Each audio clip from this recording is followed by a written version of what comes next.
ভারতচন্দ্র রায়গুণাকর অন্নদামঙ্গল কাব্যে লিখেছেন আমি দেবী অন্নপূর্ণা। প্রকাশ কাশীতে। চৈত্র মাসে মোট পূজা শুক্লা অষ্টমীতে।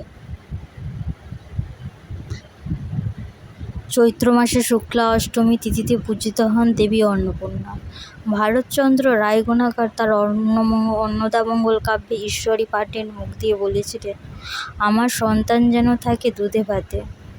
এতে করে বোঝা যায় যে দেবী অন্নপূর্ণা হলেন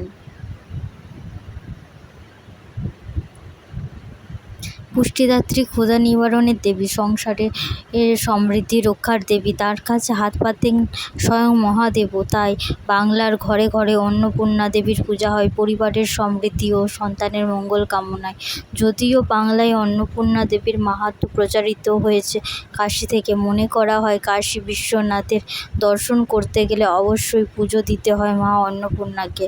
বলা হয় বাবা বিশ্বনাথ কাশীধামের নির্মাণকর্তা, মা অন্নপূর্ণা সমগ্র কাশীধামের অধিষ্ঠাত্রী দেবী।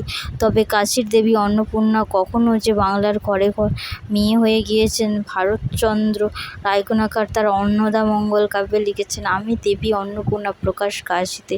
চৈত্র মাসে মোট পূজা শুক্লা অষ্টমীতে। কেন শিব হাত পেতেছিলেন মা অন্নপূর্ণার মূর্তি দেখলে দেখা যায় যে তার কাছে ঝুলি পেতে অন্নগ্রহণ করছেন দেবাদিদেব মহাদেবও। এর পেছনেও রয়েছে এক প্রচলিত গল্প। শিব গৌরীর ঘর সংসার কৈলাস পর্বতে, কিন্তু শিব আদলে ভিক্ষু আর গৌরী তো হিমালয় কন্যা।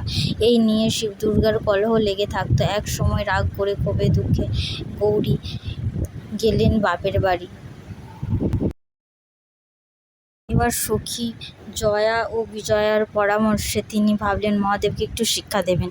করলেন কি, দেবী জগতের সমস্ত অন্ন হরণ করলেন। ভিক্ষু শিব আর কোথাও অন্ন পান না। চারিদিকে শুধু অন্নের জন্য হাহাকার। শিব ঠাকুরকে ভিক্ষা দেবে কে?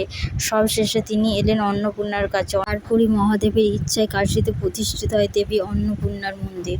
আস্তে আস্তে কাশীর দেবী অন্নপূর্ণার পুজো শুরু হলো সারা বাংলায়। অন্নপূর্ণাকে অন্নদাতাও বলা হয়। দেবীর মাহাত্ম্য কথা নিয়ে ভারতচন্দ্র রায়গুণাকর লিখেছেন অন্নদামঙ্গল কাব্য। সেখান থেকে জানা যায় নদিয়ার রাজা কৃষ্ণচন্দ্র রায় অন্নপূর্ণার পুজো প্রসারে অগ্রণী ভূমিকা নিয়েছিলেন।